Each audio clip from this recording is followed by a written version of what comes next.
صحیح مسلم نمبر 3257 میں موجود ایک حدیث میں حضور نبی اکرم صلی اللہ علیہ وآلہ وسلم نے بہت زیادہ سوالات کرنے سے خبردار کیا کیونکہ اس سے پچھلی امتوں کی تباہی ہوئی۔ مسلمانوں کو چاہیے کہ وہ اپنی استطاعت کے مطابق جس چیز کا انہیں حکم دیا گیا ہے وہ کریں اور جس چیز سے انہیں منع کیا گیا ہے اس سے پرہیز کریں۔ مسلمانوں کو اس ذہنیت کو نہیں اپنانا چاہیے کیونکہ جن لوگوں کو بہت زیادہ سوالات کرنے کی عادت ہوتی ہے وہ اکثر اپنے فرائض کی ادائیگی اور فائدہ مند علم حاصل کرنے میں ناکام رہتے ہیں کیونکہ وہ کم اہم اور بعض اوقات غیر متعلقہ معلومات کے بارے میں پوچھنے اور تحقیق کرنے میں بہت زیادہ مصروف رہتے ہیں۔ یہ ذہنیت کسی شخص کو اس قسم کے مسائل پر بحث کرنے کی ترغیب دے سکتی ہے۔ بدقسمتی سے آج مسلمانوں میں یہ رویہ کافی پھیل چکا ہے کیونکہ وہ اکثر اپنے فرائض کی ادائیگی پر توجہ دینے کے بجائے غیر واجب اور کم اہم مسائل پر بحث کرتے ہیں اور صحیح طریقے سے حضور اکرم صلی اللہ علیہ وسلم کی قائم کردہ روایات کو پورا کرنے پر اکتفا کرتے ہیں، یعنی ان کو ان کے مکمل آداب اور شرائط کے ساتھ پورا کرنا۔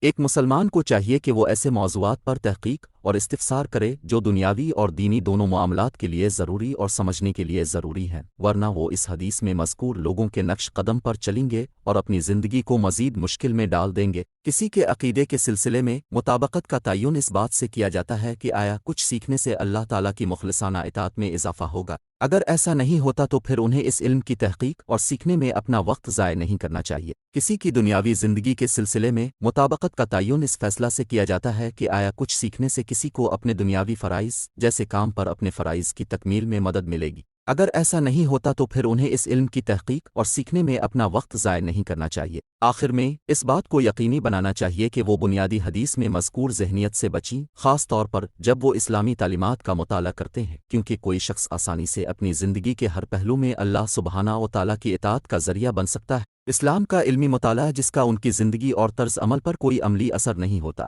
مؤخر الذکر رویہ اس وقت آسانی سے اختیار کیا جا سکتا ہے جب کوئی علم کے بارے میں تحقیق اور سیکھنے پر لگا رہتا ہے جس سے اللہ تعالیٰ کی مخلصانہ اطاعت میں اضافہ نہیں ہوتا۔ یہ آسانی سے اس علم کے طور پر پہچانا جاتا ہے جس کے بارے میں اللہ تعالیٰ نے قرآن پاک میں کوئی بات نہیں کی ہے اور نہ ہی اس کے بارے میں نبی کریم صلی اللہ علیہ وسلم نے اپنی احادیث میں بحث کی ہے۔ رہنمائی کے ان دو ذرائع میں زیر بحث نہ آنے والا تمام مذہبی علم غیر متعلقہ ہے اور اس لیے دونوں جہانوں میں امن اور کامیابی کی طرف رہنمائی کرنے کی ضرورت نہیں ہے۔ اگر ضرورت ہوتی تو ہدایت کے ان دو مصرعوں میں اس پر بحث کی جاتی۔ لہٰذا کوئی بھی مذہبی علم جو ہدایت کے دو ذرائع میں جڑا ہوا ہے متعلقہ ہے اور اس پر تحقیق اور عمل کرنا ضروری ہے، باقی تمام دینی علم سے پرہیز کرنا چاہیے۔ حقیقی شائستگی جامع